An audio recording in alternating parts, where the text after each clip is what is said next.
Olá Cris, olá GR, olá amigos e ouvintes da Noroeste FM.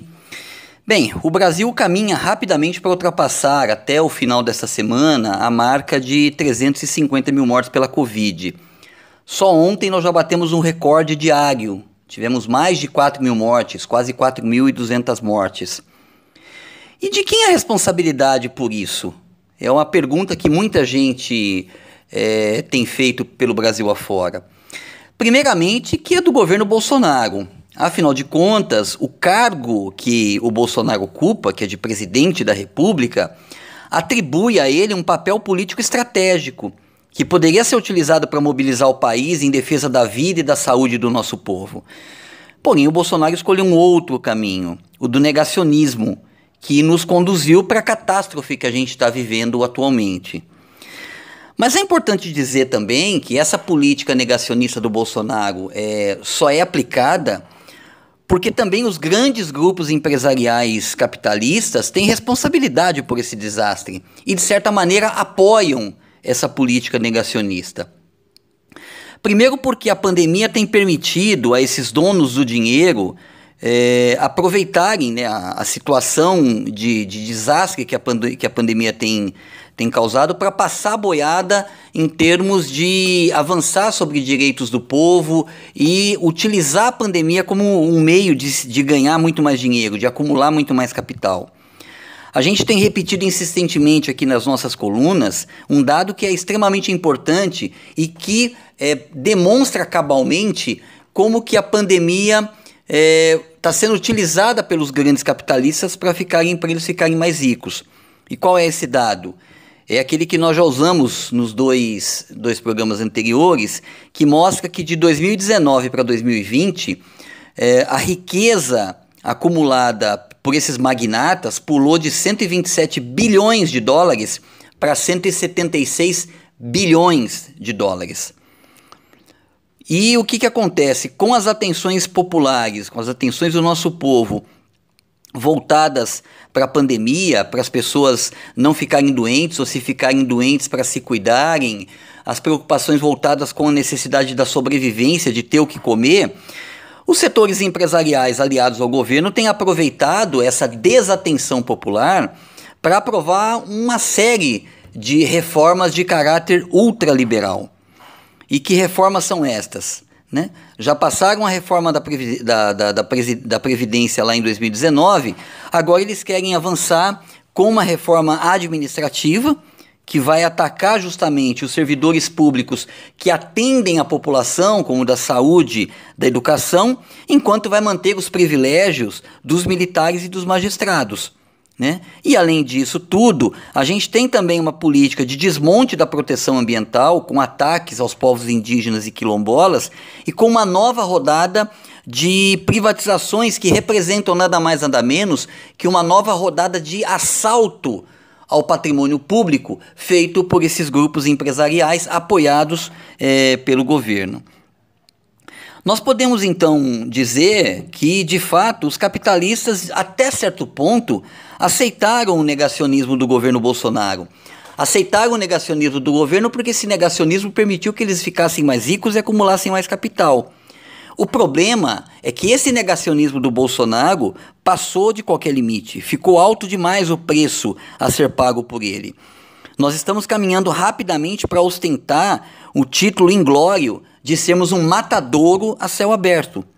Porque sem uma política nacionalmente unificada de isolamento social, até de lockdown se for o caso, sem medidas eficazes como o estímulo ao distanciamento social, a vacinação maciça num curto prazo, o que vai acontecer é um permanente alastramento da doença com um consequente agravamento da crise social e também com maiores dificuldades para uma retomada da economia.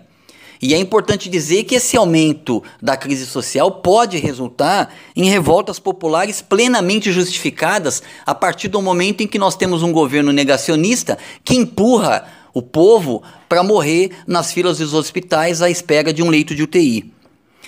As consequências dessa política também elas podem ser medidas no fechamento ou na paralisação de plantas industriais, principalmente no setor automobilístico e da eletroeletrônica.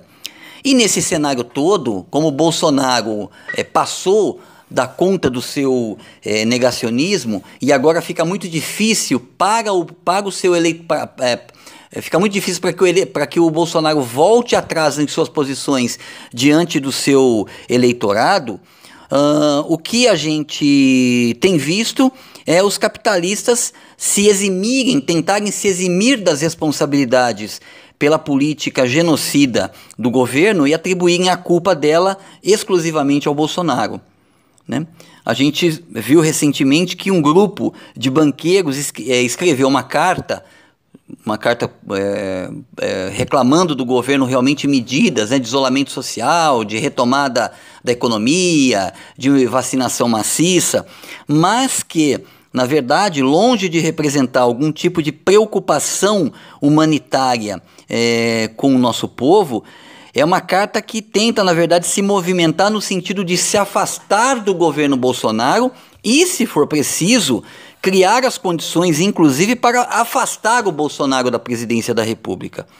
E para isso eles constroem um movimento que atribui a culpa pela crise não ao predomínio do seu modelo de acumulação de capital, não aos seus interesses, que são interesses puramente parasitários e financeiros, que estão sacrificando o povo do nosso país, mas tentam atribuir a culpa ao Bolsonaro no sentido de que ele não teria sabido gerar essa política econômica.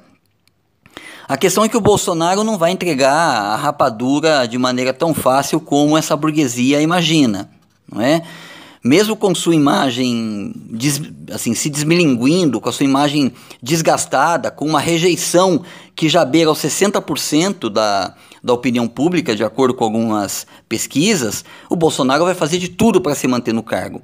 E uma estratégia que ele utiliza para isso é de manter o sistema político em estado permanente de tensão, ao ameaçar a oposição e mesmo esses setores da burguesia com um cada vez mais improvável e impraticável golpe de Estado, que apesar da sua improbabilidade de acontecer, dado ao atual nível de correlação de forças, pode gerar ainda algum nível de confusão política e social.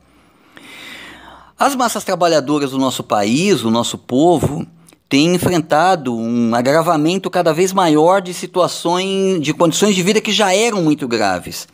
E não vamos precisar aqui ficar desfiando um rosário de estatísticas, de números que mostram o aumento do desemprego, da precarização, da fome e da miséria. O problema todo do nosso país é que a saída apresentada por esses grupos capitalistas para a crise, com ou sem Bolsonaro, é um aprofundamento do modelo ultraliberal que está destruindo o país. Porque esse modelo ultraliberal, a única perspectiva que ele tem é de favorecer a superacumulação do capital numa ponta através da superexploração e do aumento da miséria e da pobreza das massas trabalhadoras na outra ponta. Por isso que nós, trabalhadores, precisamos pensar numa outra saída. O povo precisa se mobilizar, se colocar na rua e exigir e lutar por um caminho diferente para o nosso país. Nós queremos mudanças políticas, econômicas e sociais profundas que coloquem os nossos interesses, os interesses populares por saúde, educação, emprego, cultura, ótimos salários, acima dos interesses dos grupos capitalistas. O futuro do nosso país está em aberto. Se a gente não se mobilizar, é o que nós acabamos de dizer agora há pouco. O nosso destino é que esse país realmente se transforme num matadouro a céu aberto. E o que vai definir o futuro do nosso país é a luta da classe, é a luta de classe. É a luta entre as massas trabalhadoras de um lado e os donos do capital do outro lado.